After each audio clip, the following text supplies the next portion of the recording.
Ashe, Ashe, Ashe. It's Ashley from the Ashe Shop, and welcome to Story Time. These are my retellings and readings of various stories of the Orisha. It is my hope that these stories give you greater perspective of the Orisha, uplift you if you are feeling down, and strengthen your faith. This story is an interesting one. I came across it in the book Patakin by David Brown. This one's interesting because I've often heard the discussion had about children of Aganju, whether Aganju can actually hold people's head and people can crown Aganju. This story gave me a little insight into that discussion. It comes from the Odu Obarasa, and I hope you enjoy it. Shango went around to all the nations of the world making announcements, but he could never get too close to one particular land because it thundered, trembled, and split burning gases. He wanted to go there to trumpet the religion of Ocha, so he went to the house of Orumila for a reading, and Obada Sa came out. Orumila marked Ebo for him, which he had to take to a riverbank. Shango did everything as Arumila instructed, and when he left the riverbank, he met Elegba. After they greeted one another, they started to talk. Elegba told Shango that beyond the river was a little fertile valley. There was a town there, and the people had no clear sense of who they were and what they had.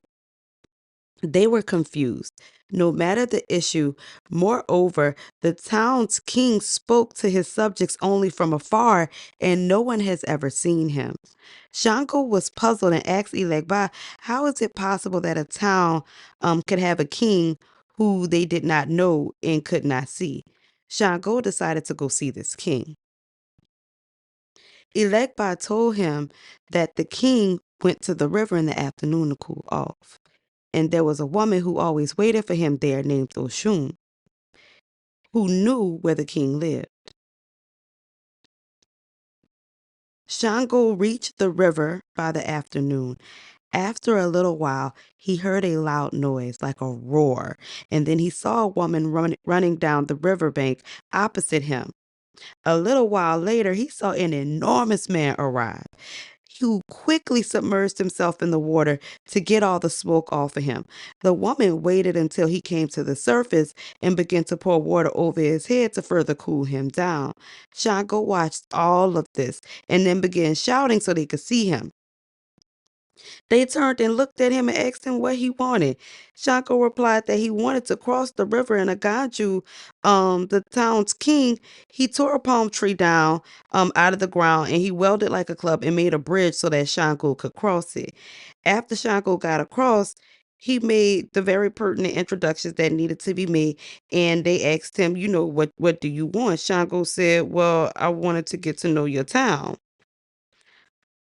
Shango went to the town and observed the inhabitants, who just kind of walked around just looking a little clueless and unaware, like they was just lost.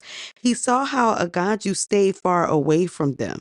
Shango asked the king, he's like, why do you act like that? Like, why do you behave like this? Aganju told him, come to my house and you will understand. Shango went to Aganju's house and he observed that Aganju lived in a volcano.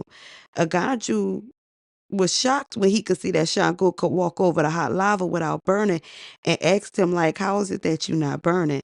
And Shango told him, I am the only son of Iyamase. I want to fix your town because I see that some of your children are able to speak to you directly, but others, when they get close to you, they become deranged.